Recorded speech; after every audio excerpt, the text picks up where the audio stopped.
Hey guys, I wanted to give you some information about progress reports. Those will be going home this week. So I wanted to talk about what the progress report is going to look like, and just talk about a few of the things that we're noticing as far as digital learning and coming to class. So a few things I wanted to show you on the progress report. This is what it's going to look like. And when you look at the progress report and report card, a 3+ means that your student exceeded. So that's like getting a 100. A 3 is meeting the standard, and that's like getting an A or a B. And a 2 means you're progressing towards the standard. You haven't met it yet. So that would be a level, kind of like getting a 60 or a 70 when we were in school. And so that means you haven't met it yet. You want to have a 3 on your report card to show that you met the standard.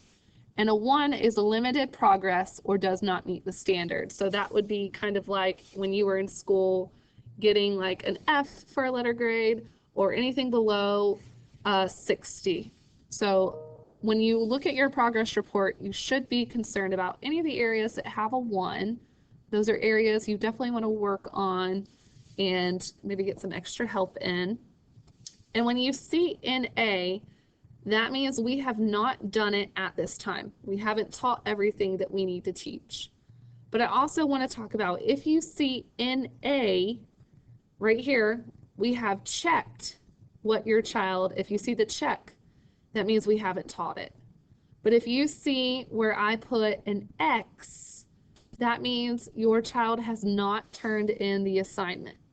So here's what that means. If your child has not turned in an assignment, that means I cannot give them a grade. They have not shown me any work, so therefore I cannot grade. So at this time, an X means you don't have a grade. If students do not turn in their work by the deadline, which is the end of the 9 weeks, but these assignments should be turned in every week on time. But if these things are not turned in, your student will automatically get a score of a 1. And that's because NA, I can't NA it. I have to show something. And if I don't have anything to grade, that means a level 1. I don't know if they know it, so we automatically put 1. So it's very important, guys, that we get these assignments turned in, and your child, every day we go over their assignments. If you look under Carpenter and Liebrecht's homeroom, every week I put their assignments in yellow. Before we log off every day, we talk about their assignments. So part of digital learning is we've got to get a little bit more where the students are being responsible and independent. I have many students that have had to message parents and remind them about their assignments, and we want to work towards them being more independent and going off the computer and doing their work. So some of your students log off at 11 o'clock. Well, 11 o'clock doesn't mean that they're done with school. If they were sitting in my classroom, some of the kids would be working at my table, and that's what we call small group, and some of the kids would be working at their station. So when they log off, their station would be to go do their assignment, whether it's Prodigy, a math quiz, a reading assignment. These are the things that they would be doing in class, but they obviously have to log off to go do them. So when they're logging off at 11 o'clock, it's really important that they know that if they're not in a group at that time, they need to be doing their work.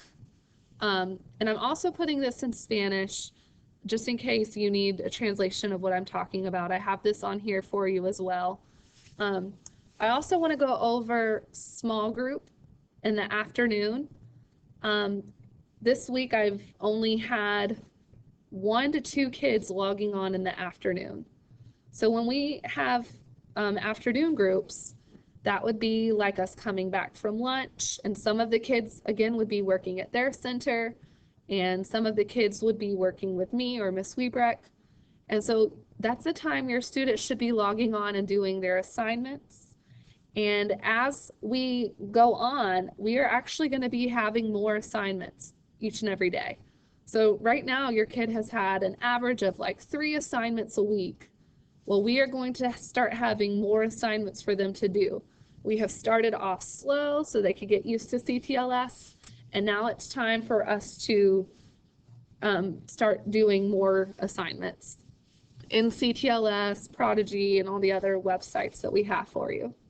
So as far as afternoon groups, every student was provided with a calendar, and you will continue to be provided with a calendar, and students need to be following that calendar. If their calendar says they have a group at 1 o'clock on Tuesday, we need them logging on at 1 o'clock on Tuesday, and it's really important they log on time, because if they log on at 1:10, 1:15, I am halfway through the group and they have missed so much. That reading group is going to be where your child is reading to me, and that is the way they grow in their reading. If they're not reading, they're not growing. And it's very important in third grade. It's critical, it's so critical that they are practicing that independent reading and growing their reading level.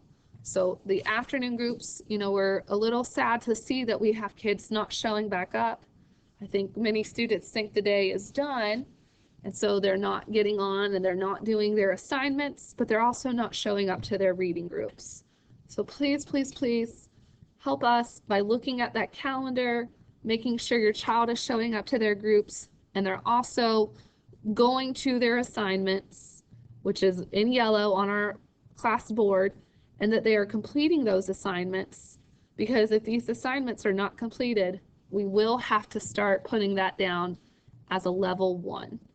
And I know many of these students, they know how to do the work, and they're level 3s, and we want to put that down for them. So if you have any questions, you can reach out to me. But these are some very important things that we need to make sure we're getting done. Thank you.